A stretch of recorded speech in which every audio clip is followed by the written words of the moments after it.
feel hopeless in your marriage, that what you long for is just not possible. And it seems the only option is to divorce, to end it.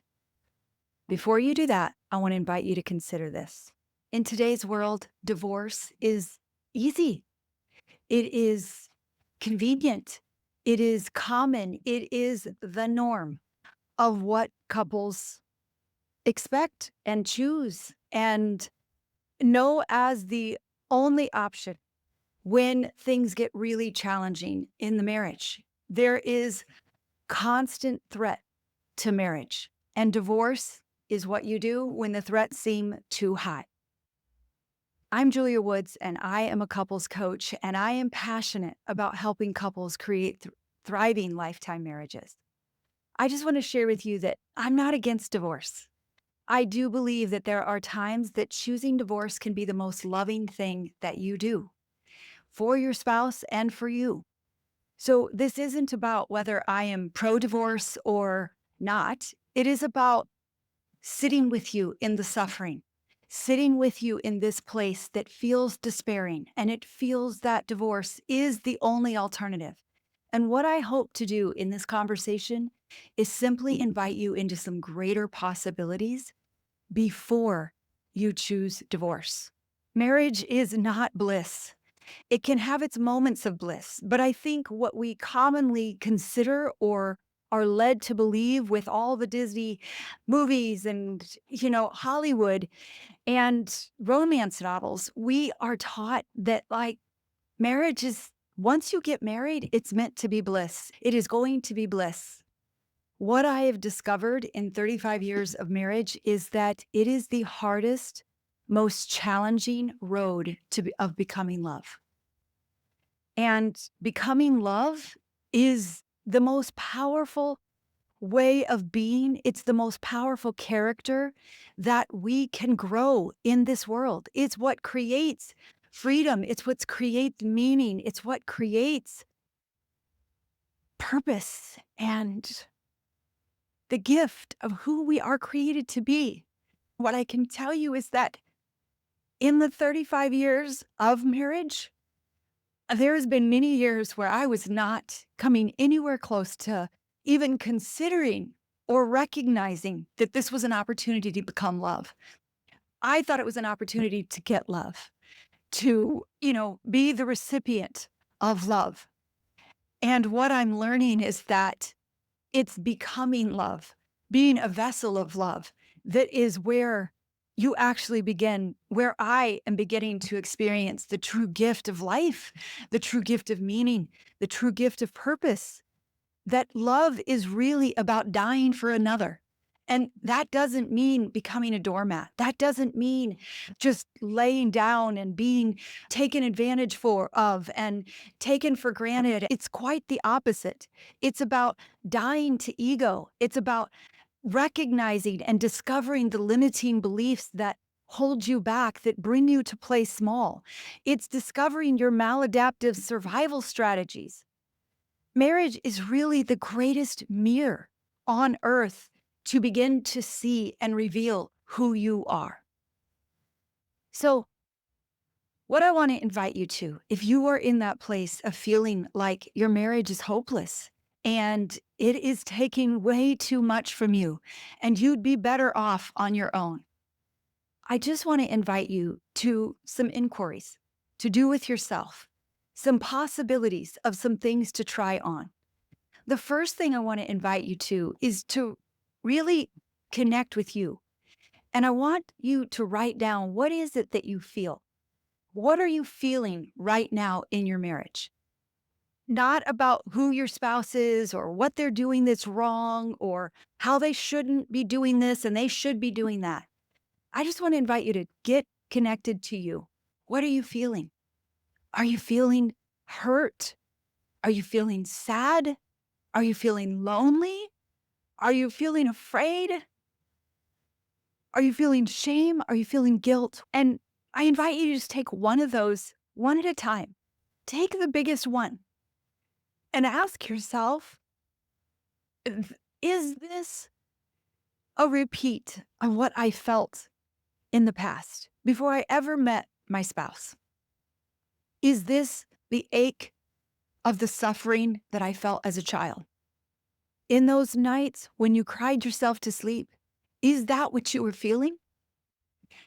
What if your mirror, your marriage is the mirror? What if your marriage is the thing that is triggering the wounds from the past because they're wanting to be healed?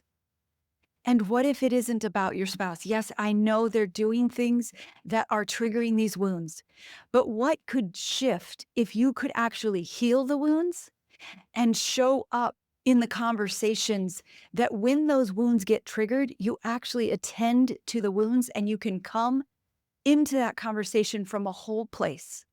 What might shift, right? Your marriage is if you can imagine, it's like this container of what both you and your spouse are contributing.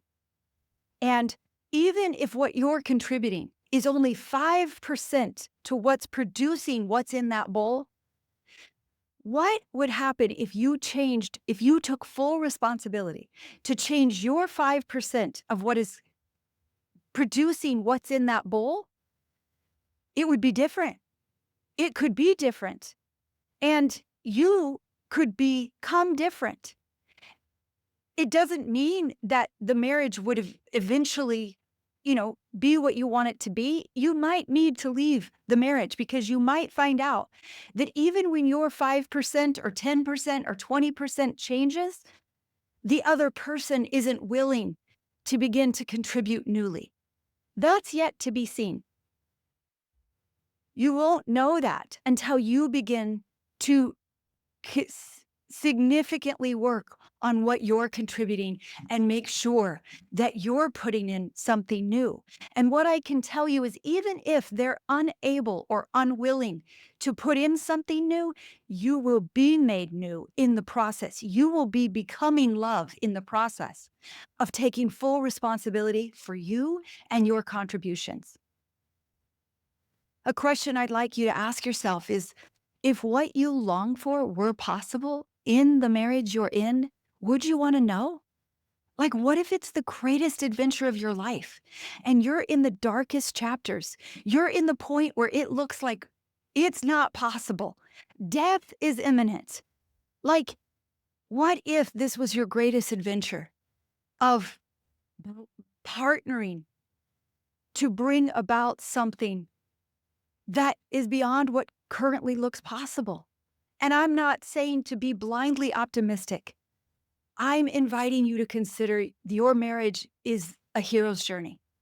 And if you don't know what I'm talking about, quickly, when this is finished or now, it doesn't matter. You research Carl Jung's It's the Journey of Life. It is the power of becoming love. I want to invite you to consider, what steps have you been unwilling to take? I understand that it seems really easy to just go to divorce. And as a couples coach, it is the common thing I hear. When couples reach out to me, we're getting divorced, but we want to try one last thing. And as we talk about all the things they haven't been willing to try. Like most commonly, they haven't really even set boundaries. Like, what if we just simply set a boundary around our conversations and the only thing we're willing to talk about is what we're learning about ourselves?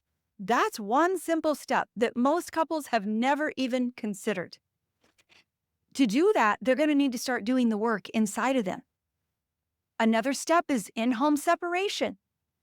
Another step is a season of separation, not separation like preparation for divorce, but separation like, hey, let me take some time away. Let me get into the quietness with myself and see what's going on in me. What in me is love and what in me is toxic love?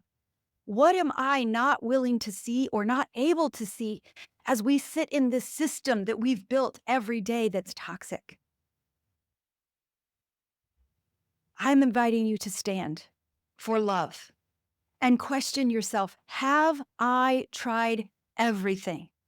What is that thing that's coming up inside of me that I'm like, nope, nope, I could never do that? Are you sure? Like, would you be willing to try?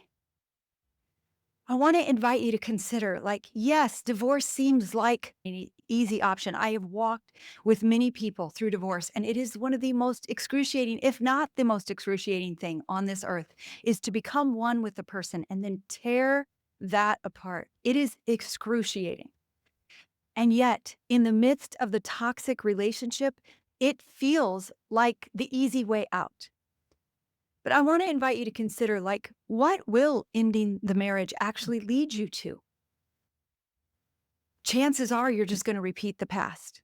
The amount of couples I work with that are on their second and third marriage that are like, I really thought this person was different.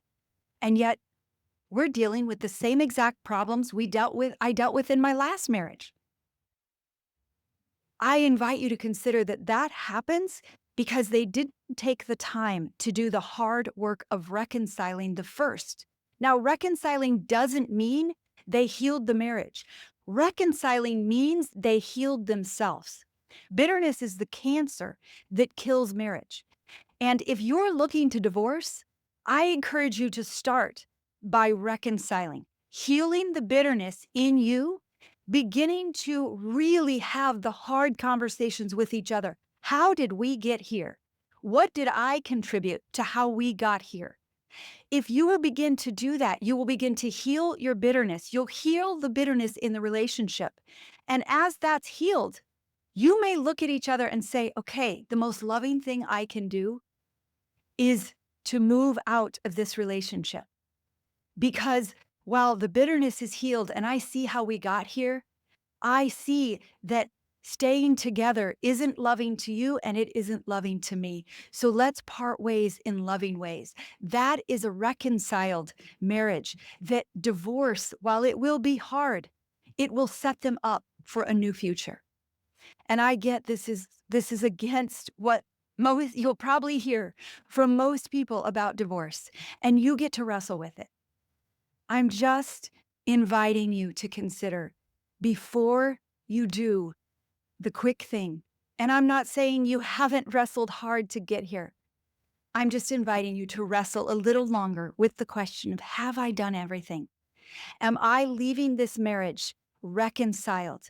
Am I leaving this marriage having taken full responsibility for my contributions to how we got here? And if you have, and you know that you're not able to show up with each other in a way that is love or in a way that is becoming love, then you can lovingly leave the marriage and know that that's what's needed. If you are struggling with this decision, I don't take that lightly. I know you're suffering in ways you may not realize. And I just want you to consider you're not alone. You need support. I invite you to do that. If you don't know what support to get, please email me. And it's hello@beautifuloutcome.com. And I will point you in some directions to get the support that you need. Thank you for joining me. I've got some free resources for you underneath this video. If you found value in it, would you thumbs up it and subscribe to this channel? Thank you so much for joining me, and I wish you well.